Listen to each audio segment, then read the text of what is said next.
Okay, hold my scroll, because history is about to serve you the most gloriously stupid international crisis you've ever heard of, and I need you to be ready. We're talking about two of the most powerful nations on Earth, standing armies, warships, loaded cannons, 12 years of tense standoff, all because one man shot a pig. A pig. This is the Pig War of 1859, and yes, it was real, and yes, it was exactly as ridiculous as it sounds. Let's set this scene. It's the mid-1800s. The United States and Great Britain have been in an awkward situationship for decades. They fought each other in 1776, fought again in 1812, burned down the White House, normal neighbor stuff. By the 1840s, they're trying to be civil, dividing up the Pacific Northwest with the Oregon Treaty of 1846. The treaty draws a boundary along the 49th parallel, splitting what's now Washington State and British Columbia. Simple enough, right? Wrong. Because the treaty uses vague language about where the boundary goes through a cluster of islands called the San Juan Islands, a gorgeous little archipelago sitting between what's now Washington State and Vancouver Island. And both the US and Britain decide the islands are theirs. So you've got the American settlers moving in, you've got the British Hudson Bay Company running a sheep farm on the main island, San Juan Island, and for a while everyone just sort of coexists awkwardly, like co-workers who hate each other but have to share a break room. Enter the pig. It's June 15th. 1859. An American farmer named Lyman Cutlar steps outside and finds a large black pig rooting around in his garden, destroying his potato crop. This is not the first time. This pig, owned by the Hudson's Bay Company, has been a repeat offender. Lyman Cutlar, fed up, does what any reasonable frontier farmer would do after being pushed to his absolute limit. He shoots the pig. The pig is now dead. The British are furious, and Cutlar, apparently feeling a little guilty, goes to the pig's owner, an Irish-Canadian employee of the Hudson's Bay Company named Charles Griffin, and offers to pay compensation. Griffin's response is basically, "The pig was worth way more than you can afford." Cutlar snaps back with one of the greatest lines in diplomatic history. "It was eating my potatoes." Wait, the other one was Irish, not this one. Anyways, Griffin reportedly said, "It is up to you to keep your potatoes out of my piggy." And that, ladies and gentlemen, is how you start an international incident. Alright, before we continue into this video any further, I just want to share this program that I started recently, and it really helped me relax and focus while I was working. I'll leave the link in the description as well as the pinned comment, and you can check it out. Let's get back to the video. Now here's where it escalates from neighbor dispute to, oh no, we're doing this? Really? Over a pig? British authorities threaten to arrest Cutlar. The American settlers on the island, suddenly feeling very exposed, send a request to the U.S. Army for protection. The request lands on the desk of Brigadier General William S. Harney, the U.S. military commander in the region. And here's the thing about Harney. He was not a calm, measured diplomat. He was the kind of guy who looked for a fight the way some people look for a parking spot, aggressively, without mercy. Without waiting for approval from Washington, Harney sent 66 soldiers to San Juan Island under Captain George Pickett. Yes, that George Pickett, of Pickett's Charge fame, with orders to protect American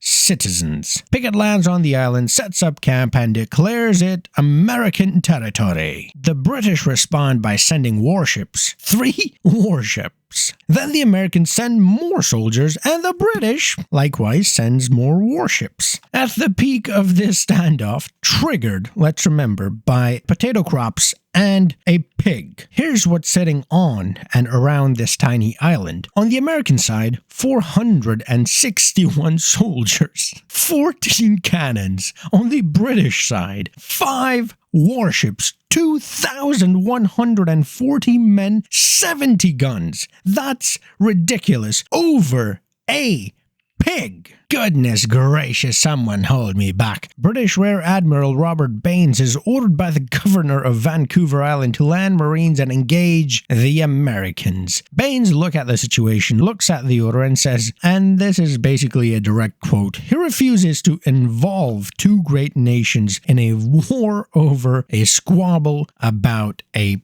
pig. Finally, someone reasonable. Honest to God, Robert Baines might be the most reasonable person in this entire story. Both sides are now essentially in a Mexican standoff on a tiny Pacific island, and cooler heads, at least among the commanders actually on the ground, are doing everything they can to stop this from becoming a shooting war. British Captain Geoffrey Hornby and American Captain Pickett reportedly had a pretty cordial relationship throughout. There are accounts of officers from both sides socializing, sharing meals, and even drinking together in the evenings. By the day, however, they are pointing cannons at each other. By night, they're apparently swapping stories over whiskey, which is extremely on brand for the 1800s. Word finally reaches Washington and London and about what's happening. Both governments are somewhere between embarrassed and horrified. President James Buchanan sends a general named Winfield Scott, a veteran, a diplomat, a guy with an actual adult energy to sort it all out. Scott arrives, talks to both sides, and brokers a temporary agreement. Both countries will jointly occupy the island with a small contingent of troops each while the governments figure out the actual border. The British camp goes on the north end of the island, the American setup on the south end, and then begins one of the strangest chapters in military history. The joint occupation of San Juan Island lasts from 1859 to 1872. 13 years! And here's how intense the conflict was during that time. Both camps celebrated each other's national holiday. The British would come down for American 4th of July parties, which is weird because 4th of July is literally the day the Americans got their independence from the British. Americans, on the other hand, would go up for the Queen's birthday celebration, which again is kind of odd because Americans fought to get independence from that same royal family. They held joint horse races, they traded supplies, they got bored together. The total casualties of the Pig War across its entire 13 years run? One piggy.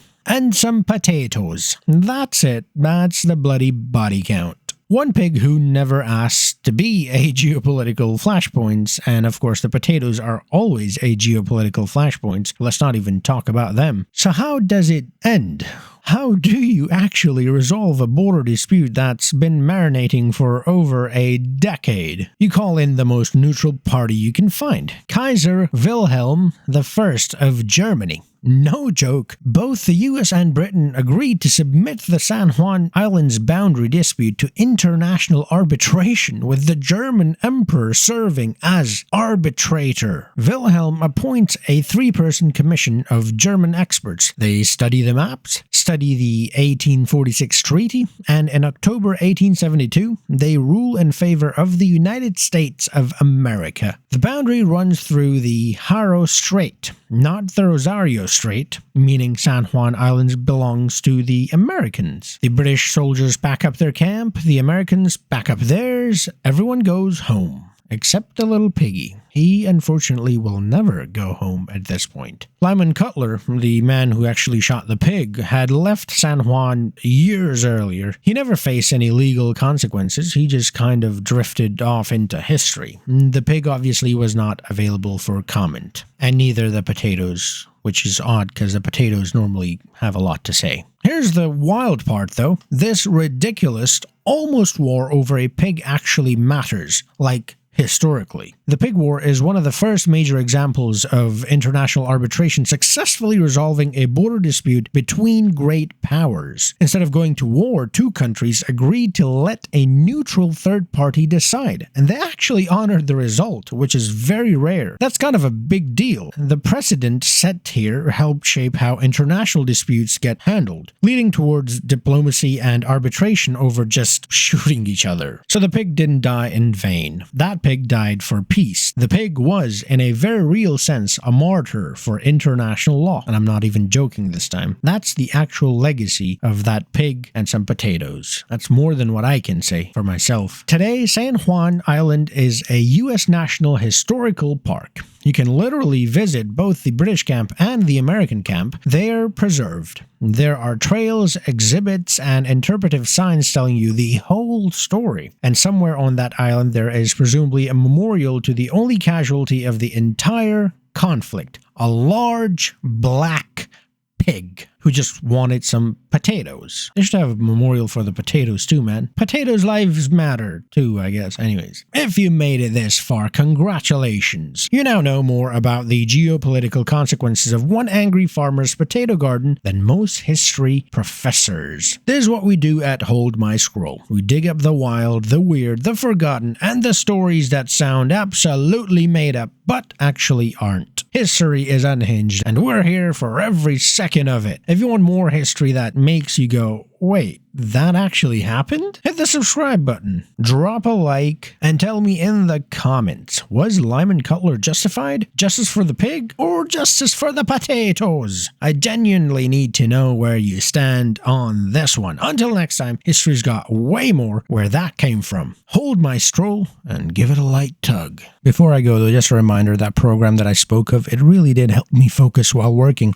and especially relax after I'm done working. It's an audio program that you can listen to while working or working out or just staring at the wall. So it's pretty convenient. Like I said, link in the description, also in the pinned comment below. That's how you can support me without any extra cost to you. Thank you so much for watching this video.